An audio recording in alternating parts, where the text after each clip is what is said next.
Hi, my name's Rachel Addy and I work at Great Marlow School. At Great Marlow School I'm the environmental leader and sustainability leader.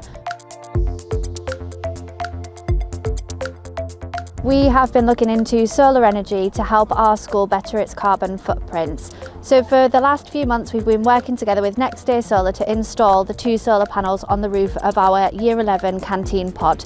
The canteen pod is to service the children food during break time, and the solar energy will hopefully help the pod to become self-sufficient. We also worked with some of the students from the graphics department to build a display to be able to inform and educate the children around the school of why we need solar energy. The guys at Next Day Solar have made it incredibly easy for us to install and fit and also educate the children on what's happening with these solar panels. I would strongly recommend working with them. What we have here is a catering pod, and in this catering pod the system that they were going to rely is going to be only generated by the solar panels.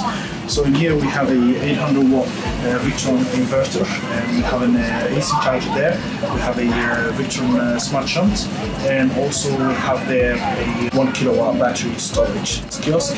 And so the entire system that they're using here, they will rely on the solar and the batteries.